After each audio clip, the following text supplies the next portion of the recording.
Sign here, dear. It's just a formality.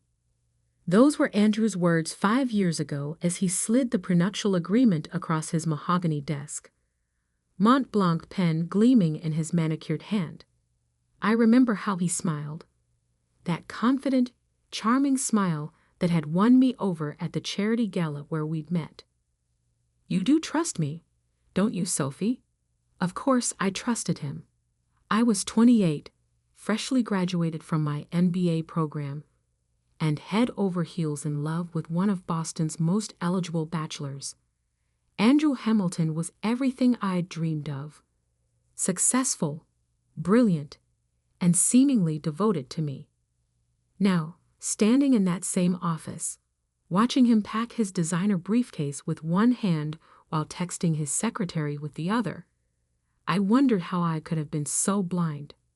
It's nothing personal, Sophie, he said, not even looking up from his phone. Jessica and I, we just connect on a different level. You understand. Jessica, his 23-year-old secretary who'd started working for him 8 months ago, the one he'd insisted on hiring personally, despite her conspicuous lack of qualifications. And the prenup? My voice sounded distant, even to myself. That was your plan all along, wasn't it? Now he did look up, that familiar smirk playing across his face. Smart girl, always knew you were clever. He pulled a document from his desk drawer. 1 page, very clear. In the event of divorce, you get nothing. No alimony, no property rights, no shares in Hamilton Industries. You signed it, remember? I remembered. I also remembered how he'd rushed me through it, how he kept talking about the wedding plans, distracting me from the fine print. Good luck surviving, he added, shouldering his briefcase. Though I hear the library is hiring. You've always liked books, haven't you?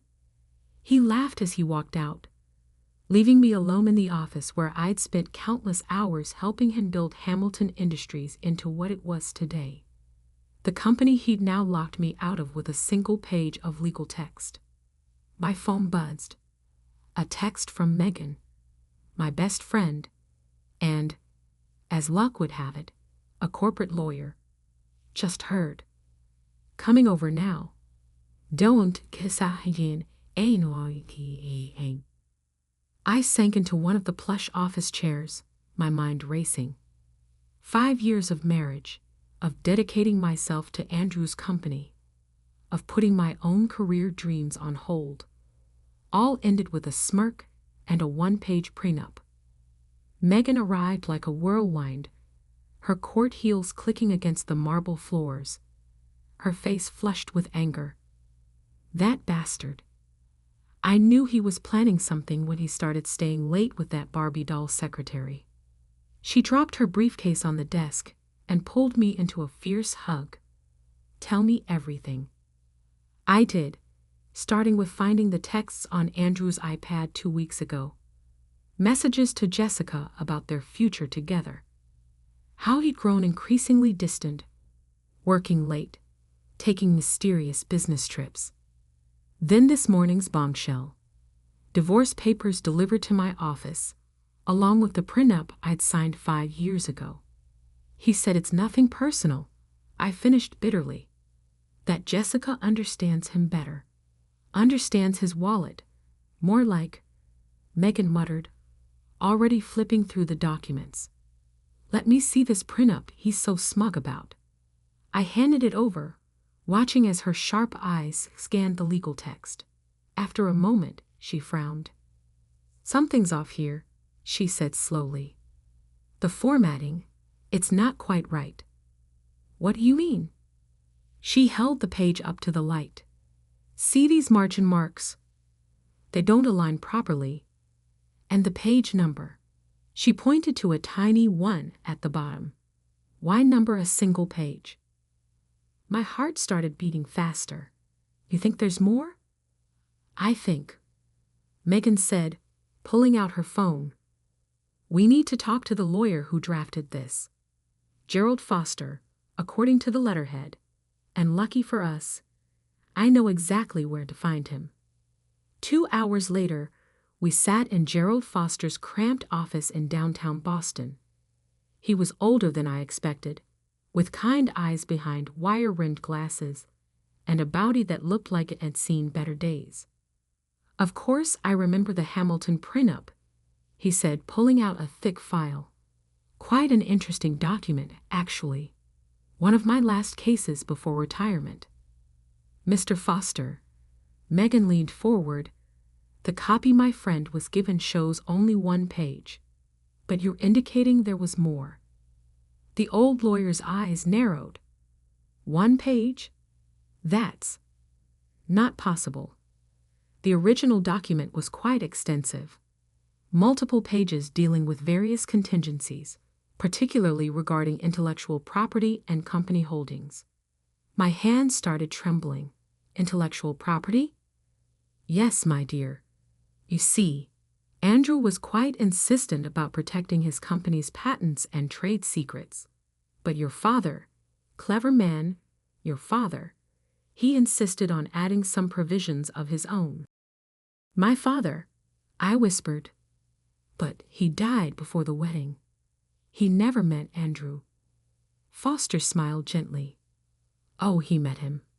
3 months before his death, your father came to me. He was concerned about Andrew's reputation in certain business circles. He wanted to make sure you were protected." He turned to his computer, typing slowly with 2 fingers. "I should have the original scanned somewhere. Ah, here we go." The printer whirred to life, producing several pages. Foster handed them to me with a flourish. "Page 2 is particularly interesting. The one dealing with intellectual property theft and corporate espionage." I stared at the documents, my vision blurring slightly. There it was, page 2 of a prenup I'd never seen in its entirety. And what I read made my blood run cold. "Megan," I said quietly, "I need you to look at this. Now." She took the pages, her eyes widening as she read. "Oh my God," she breathed. "Sophie, do you know what this means?" I did. I was beginning to understand exactly what my father had done, and why Andrew had been so careful to hide these pages from me. The smug smile, the rush to get me to sign, the careful distraction. It all made sense now. "Mr. Foster," I said, my voice steadier than I felt, "I need copies of everything. And then I need you to tell me exactly what my father said about Andrew Hamilton." The old lawyer's eyes twinkled. "My dear, I thought you'd never ask." The next few hours were a crash course in corporate law and my father's foresight. Thomas Bennett hadn't built a successful tech company by being naive. He'd seen something in Andrew that had worried him, something that had prompted him to add very specific clauses to the prenup. "Your father suspected Andrew was after more than just a marriage," Foster explained. "He'd heard rumors about corporate espionage, about stolen patents. He couldn't prove anything. But he wanted to protect me," I finished. "And his company's intellectual property." "Precisely." The second page of the prenup includes a clause that any intellectual property belonging to Bennett Technologies would remain solely under your control in the event of a divorce, including patents developed using Bennett Tech. Megan was practically bouncing in her seat. "Sophie, don't you see what this means? Hamilton Industries' biggest products, their whole AI division, it's all built on Bennett Technologies' original patents." I did see. I saw exactly why Andrew had hidden these pages, why he'd been so confident with his 1-page prenup. He thought he'd covered his tracks. "He never knew," I said slowly. "All these years, he never knew my father had outplayed him." Foster nodded. Thomas was very clear. These pages were to remain sealed unless Andrew initiated divorce proceedings. He said, and I quote, Let him show his true colors first. My phone buzzed again. Andrew, probably calling to gloat or pressure me about the divorce papers. I let it go to voicemail, my mind already racing with possibilities. Megan, I said, turning to my friend, how quickly can we file a countersuit? She grinned, already pulling out her laptop. Give me an hour. By the time we're done, Andrew Hamilton won't know what hit him. I touched the papers reverently, thinking of my father. He'd seen through Andrew's charm, had put these protections in place even when I was too blinded by love to see the truth. One more thing, Foster said, pulling out another file. Your father left this for you. Said to give it to you when the time comes. I think the time is now. The envelope he handed me was thick, sealed with my father's company logo. Inside was a USB drive and a letter in his familiar handwriting. My dearest Sophie, if you're reading this, then Andrew has shown his true nature. I'm sorry I won't be there to help you through this, but I've left you everything you need to protect yourself. My father's letter trembled in my hands as I continued reading. My dearest Sophie, if you're reading this, then Andrew has shown his true nature. I'm sorry I won't be there to help you through this, but I've left you everything you need to protect yourself. The USB drive contains proof of what I suspected: Andrew's systematic theft of Bennett Technologies patents. Email trails, modified code, timestamps that prove our technology was developed first.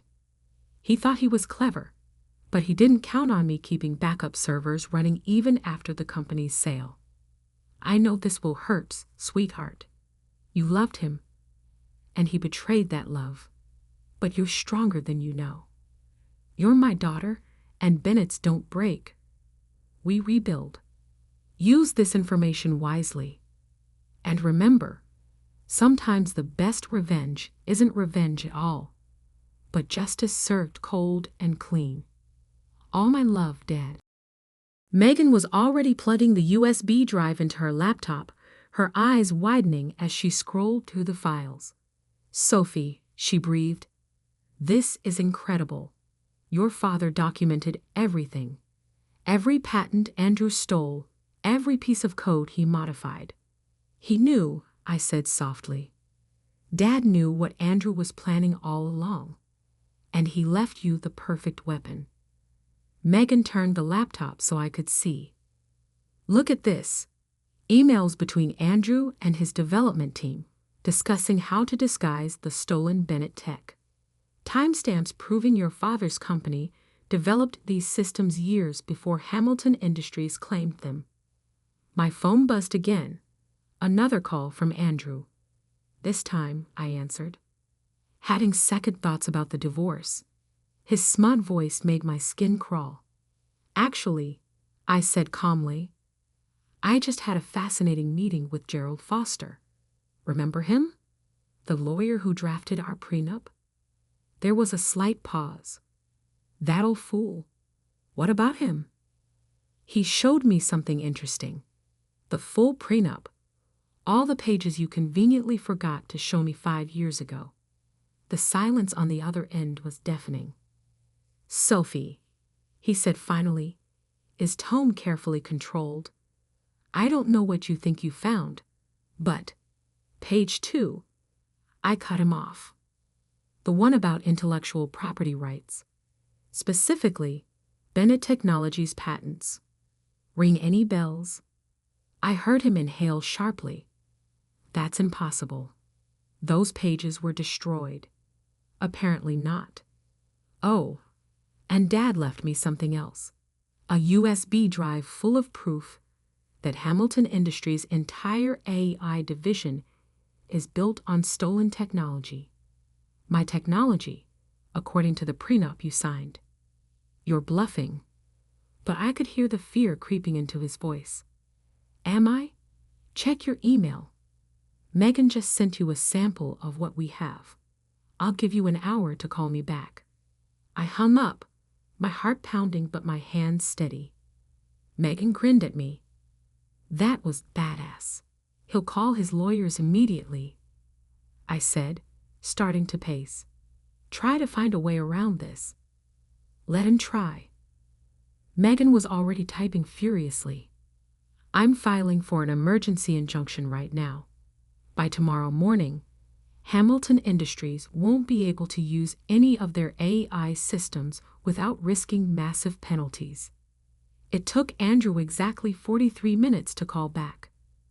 What do you want? His voice was tight with barely controlled rage. A meeting. Tomorrow morning, your office. Bring your lawyers. And Jessica too. She should hear this. Fine. 9 a.m. Oh, and Andrew? Don't try anything clever. The evidence is already in safe hands. I spent that night in my home office, going through every file my father had left. The more I read, the more amazed I was at his foresight. He hadn't just documented the theft. He created a complete roadmap of how Hamilton Industries had integrated the stolen technology into their systems. By morning, I was ready. I dressed carefully in my sharpest suit. Valentino, bought with my own money from my years working before I met Andrew. The irony wasn't lost on me. Megan met me outside Hamilton Industries headquarters, alongside Gerald Foster and 2 other lawyers from her firm. Ready to take him down? I touched the USB drive in my pocket. Ready. Andrew's executive conference room was full when we arrived. He sat at the head of the table, surrounded by his legal team. Jessica was there too, looking uncomfortable in a dress that was trying too hard to be professional. Let's make this quick, Andrew said, not bothering to stand. Whatever you think you have. Oh, I know exactly what I have, I interrupted, nodding to Megan. She started distributing folders to everyone in the room. Page 1, I said clearly, is the prenup you showed me. Page 2, the one you hid, gives me full rights to any Bennett Technologies patents in the event of divorce. Pages 3 through 10 detail exactly how Hamilton Industries stole and modified those patents. Andrew's lawyers were flipping through the documents, their faces growing increasingly concerned. One of them leaned over to whisper something in Andrew's ear. This is ridiculous, he snapped. You can't prove. Actually, we can prove everything. Megan connected her laptop to the room's display screen. These are the original Bennett Technologies patents, filed 3 years before Hamilton Industries suddenly developed remarkably similar systems. For the next hour, we laid out our case methodically. The stolen code, the modified timestamps, the internal emails discussing how to disguise the theft. With each revelation, Andrew's face grew paler. Jessica watched the presentation with growing horror, finally standing up abruptly. I need to. Stay, I said firmly. You should hear this too. The company you think you're getting, it's built on theft, and it's about to come crashing down. One of Andrew's lawyers cleared his throat. Perhaps we should discuss settlement terms. No. Andrew slammed his hand on the table. I built this company. I made it what it is. You stole what my father built. I corrected him. And now you have a choice. Either we do this the easy way, or we let the FBI's corporate fraud division handle it. Dad sent them copies of everything, too. The room erupted in chaos. Lawyers huddling together, Andrew shouting about betrayal, Jessica slipping quietly out the door. Finally, Andrew's lead lawyer spoke. What are your terms? I pulled out another document, one I'd prepared last night. Full control of Hamilton Industries' AEI division. It goes back to Bennett Technologies, which I still own. You keep the rest of the company, but you license our technology legally from now on. And I smiled coldly. I want a public statement acknowledging where the technology really came from. You can't be serious, Andrew sputtered. That division is worth billions. It was worth billions when my father developed it too, I said quietly. Before you stole it. The negotiations took hours. By the end, Andrew was a shadow of the confident man who'd smirked at me yesterday. The final agreement was even better than I'd hoped. I got the AI division, a seat on Hamilton Industries board, and a public acknowledgement of Bennett Technologies' contributions. One more thing, I said as the lawyers finished the paperwork. The divorce settlement. I want the house. Andrew looked up, surprised. The beach house? Why? It's barely worth. It's where my father spent his last summer. I cut him off. It matters to me. You can keep the penthouse. I'm sure Jessica will love it. That evening, I sat in my father's old study at the beach house, watching the sunset over the ocean. Megan had gone home, promising to handle all the legal follow-up. The day's events felt almost surreal. My phone buzzed with a text from Jessica. I'm sorry. I didn't know about any of this. I didn't respond. She'd learn her own lessons about Andrew soon enough. Opening my laptop, I logged into the Bennett Technologies servers for the first time in years. The familiar interface welcomed me home, and I could almost hear my father's voice guiding me through the code like he used to. Another text came through, this one from Andrew. You'll regret this. You have no idea how to run a tech division. I smiled, thinking of all the nights I'd spent learning coding from my father, all the summers interning at Bennett Technologies before I met Andrew. He'd never bothered to ask about my background in tech. He just assumed I was another pretty face with a business degree. The next few weeks were a whirlwind of transitions. The press had a field day with the story. Hamilton Industries' AEI division returns to original innovator's daughter. Andrew's reputation in the business world was in shambles, and Jessica had already moved on to greener pastures.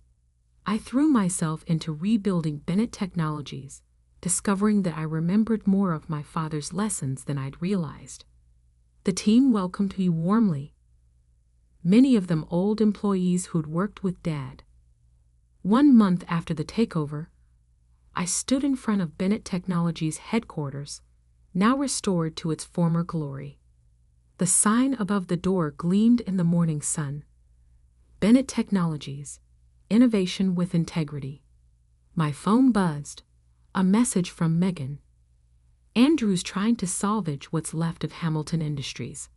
Apparently, their stock is tanking without the AEI division. Need any new clients?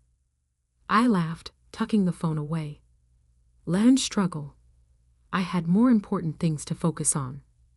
That evening, I visited my father's grave, placing fresh flowers by the headstone. You knew, I said softly.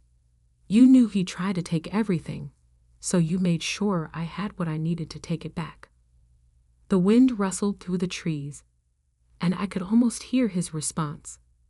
Bennett's don't break. We rebuild. As I drove back to the beach house, I thought about everything that had happened. Andrew had thought he was destroying me, but he'd actually set me free. Free to reclaim my father's legacy, free to prove what I was capable of. My father's letter sat framed on my desk now, a daily reminder that sometimes the best revenge isn't revenge at all. It's justice, served exactly when it needs to be. The next morning, as I walked into my office at Bennett Technologies, my assistant handed me the latest market reports. Our stock was soaring. New clients were lined up for meetings, and the tech blogs were buzzing about our upcoming innovations. Oh, and Miss Bennett? She added with a smile. Mr. Hamilton's office called. They want to discuss licensing terms for some of our new patents. I smiled, settling into my chair. Tell them to send a proposal. And Sarah? Make sure they know our terms are non-negotiable. Looking out over the city skyline from my office, my father's old office, I felt a deep sense of peace. Andrew had tried to take everything from me, thinking I was just a naive girl he could manipulate. Instead, he'd given me back everything I was meant to have all along. Sometimes I mused, the best hidden pages are the ones written in our own hearts, just waiting for the right moment to be revealed.